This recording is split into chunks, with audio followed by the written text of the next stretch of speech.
दोस्तों, जैसा कि आप सब जानते हैं कि इंडिया और पाकिस्तान में इस वक्त जंग का माहौल चल रहा है। ये बात अलग है कि पाकिस्तानी अवाम ने इसे छोटी ईद कंसिडर किया हुआ है। दुनिया में पहली दफा ऐसा हुआ है कि किसी मुल्क ने जंग को शुगल मेला बना लिया हो। आज की इस वीडियो में मैं आपको इन दोनों कंट्रीज की ऑनलाइन जंग के चंद ऐसे ठंडे मनाजर दिखाऊंगा जिन्हें देखकर आपका भी इंस्टाग्राम और यूट्यूब पर भर्ती होने का दिल कर जाएगा। तो शुरू करते हैं अपना काउंटडाउन। दोस्तों, जब से ये जंगी माहौल शुरू हुआ है, यूके में रहने वाले मुहिब्बल वतन इंडियन लोग जो कि डंकी लगाकर अपनी धरती माँ को छोड़कर यूके का पासपोर्ट लेने के लिए गए हुए थे, वो पाकिस्तानी एम्बेसी के सामने जमा हो गए।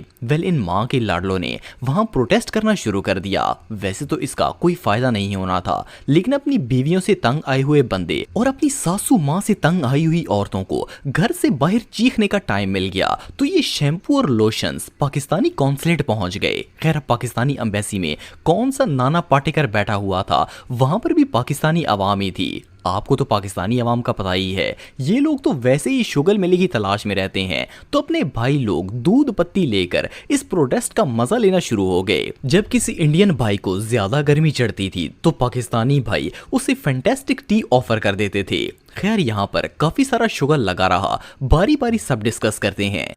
चलो भाई, देखो अब मैं क्या करता हूँ। सबसे पहले तो इन प्रोटेस्टर्स में एक बदमाश भाई थे, इनका नाम तो नहीं पता, हम इन्हें अपनी तरफ से गुल्लू बट मान लेते हैं। गुल्लू बट के अंदर की हिंदुस्तानी आग सबसे ज्यादा थी। अपने गुल्लू भाई कभी मूंछों को ताव देते थे, कभी उड़ उड़ कर पाकिस्तानी एम्बेसी की तरफ लिपटते थे। बेसिकली ये मोदी जी की किडनी का रोल प्ले कर रहे थे। आजादी के 60 वर्ष बाद कहा गया कि हम आदमी नहीं है, कुत्ते के पिल्ले हैं। जिसने कहा हो उसने गलत किया।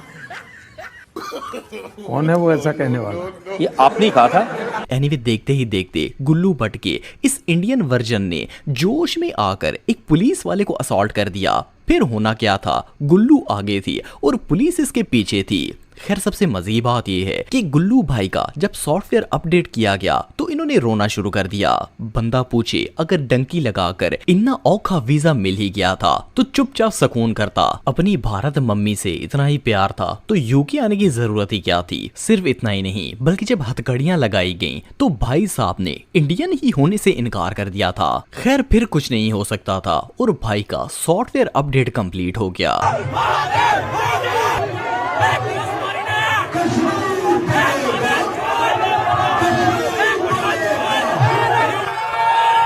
A few moments later.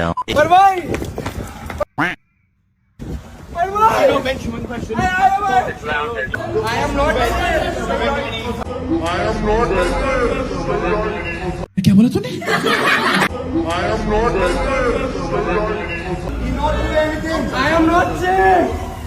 खैर, इस भाई की अपडेटिंग के बाद आते हैं इस तिलिस्मी बाजी पर। अनफॉर्चुनेटली मुझे इनका नाम तो नहीं पता, लेकिन हम इन्हें कंसिडर कर लेते हैं पुष्पा दीदी। ये दीदी भी शाम का सालन बनाकर अपने धरने में पहुंच गईं। बाजी ने पहले आते सार खूब डांस किया, जैसे इनकी सहेली की किसी काले लड़के से शादी हो रही हो और ये खुश हो रही हैं। खैर, जब पुष्पा बाजी नाच कर थक गईं तो इन्हें याद आया कि ये सीरियस मैटर है और पाकिस्तान को एंटरटेन नहीं करना बल्कि जंग करनी है। इन्होंने नाचना बंद करके अपने जज्बात का इजहार शुरू कर दिया। दीदी के मुताबिक इंडिया ने पानी बंद कर दिया है तो पाकिस्तानी चाय नहीं पी सकेंगे। खैर, इन्हें क्या पता कि पाकिस्तानी अवाम तो दूध पत्ती पीती है।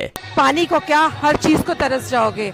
मेरे हाथ में पानी है, मुझे ये लोग चाय दिखा रहे हैं कि चाय पीनी है। बिना पानी के चाय बना लोगे? नहीं बनेगी। खैर, बाजी ने और भी काफी सारी बातें की। आप पहले बाजी की बातें सुने। प्लीज, अभी तो सिर्फ पानी बंद हुआ है, पता चला कल को हवा भी बंद हो गई।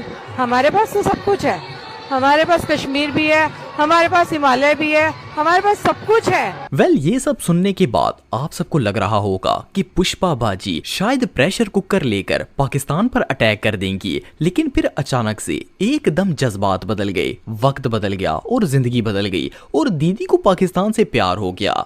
मुझे तो पाकिस्तान जाना था मत्था टेकने के लिए, इंतजार कर रहे थे कि मत्था टेकने जाना है, इतनी पवित्र जमीन है।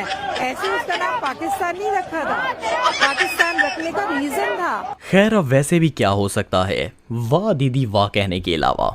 एनीवे पाकिस्तानी कॉन्सुलेट ने इंडियन प्रोटेस्टर्स के लिए एम्बेसी के बाहर चाय का फ्री स्टॉल भी लगा दिया था ताकि ये छपरी फैंटास्टिक टी को एंजॉय कर सकें। सो अब आते हैं इंडियन मीडिया की तरफ। पाकिस्तान को दी बड़ी चुनौती, विंग कमांडर अक्षय कुमार और मेजर जनरल सनी देओल की पाकिस्तान में घुस के मारने की चुनौती। कहा 100 करोड़ के बजट की मूवी बना के पाकिस्तान को मुंह तोड़ जवाब दिया जाएगा। पजीत संगठन के अध्यक्ष कहते हैं मोदी जी पाकिस्तान को गाजा बना दो सार।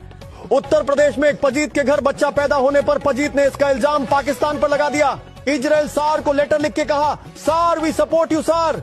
इंडिया के न्यूज चैनल्स ने जब देखा कि इंडियन आर्मी लस्सी पीकर सो रही है और अटैक करना तो दूर, वो लोग तो बात भी नहीं कर रहे, तो एंकर्स ने ये काम अपने हाथों में ले लिया और हेलीकॉप्टर पर बैठकर पाकिस्तान पर हमला कर दिया। ये जो बाजी आप दिख रहे हैं, ये अपनी स्टूडियो में हेलीकॉप्टर पर बैठकर पाकिस्तान पहुंच चुकी हैं और अभी गुजरात में लैंड कर देंगी। अब बंदा करे तो आखिर क्या करे, इस तरह की हरकतें करेंगे तो पाकिस्तानी मीमर्स को तो कंटेंट मिलना ही है।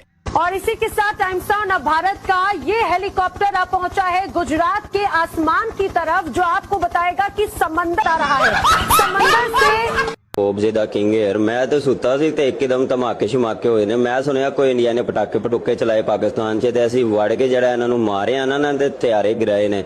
आप सबको पता है कि पहले ऑनलाइन डिबेट्स हुआ करते थे। ये IMF वाला खाना खा रहे क्या? मैं कबाब खा IMF से लोन लेके ना? नहीं, गौ माता का कबाब खा। नहीं इस तरह की बकवास बातें मत कीजिए। गौ माता के IMF से लोन लेके खा रहे होंगे आप, बकवास बात कर रहे हैं गौ माता का। लेकिन 2025 में ऐसा करिश्मा हुआ कि इंडिया और पाकिस्तान की आवाम ने मिसाइल उठाकर वीडियो कॉल में लाइव जंग करना शुरू कर दी। सिक्योरिटी रीजंस की वजह से इन दोनों ममालिक को वार फ्रॉम होम करनी पड़ रही है, लेकिन आपने बिल्कुल घबराना नहीं है, क्योंकि इस ऑनलाइन वार में सिर्फ और सिर्फ जज्बात का ही कत्ल होगा। दोस्तों, ये जो अमेजिंग वीडियो आप देख रहे हैं, इसमें अपने पाकिस्तानी भाई न्यूज चैनल पर इंडिया से डिबेट कर रहे थे कि रोहित शर्मा नामी ये बंदा दांत निकालना शुरू हो गया। फिर आपको पता ही है कि पाकिस्तानी अवाम सीरियस सिचुएशन को भी 2 मिनट में शुक्ल बना देती है। डॉक्टर हसनैन ने जब देखा कि ये टकला हंसता ही जा रहा है, तो इन्होंने बातों ही बातों में इसे ऐसा जुमला बोल दिया कि टकला भाई की मट्टी पलीत हो गई। आप इसका बिफोर और आफ्टर रिएक्शन देखकर अंदाजा लगा सकते हैं कि भाई को बात सीधा फेफड़ों में लगी है। छोटा मुल्क हो बड़ा मुल्क हो, न्यूक्लियर है, इसको समझने की कोशिश करनी है। अच्छा यार, ये रोहित शर्मा खरबूजे का मुंह लेकर हंसता रहेगा तो मैं क्या करूंगा? यार मैं कुछ बोल रहा हूँ, मैंने माइक बंद कर रखा, हंस रहा हूँ, आप अपना बोलते रहिए। आप भी तो बोल रहे थे,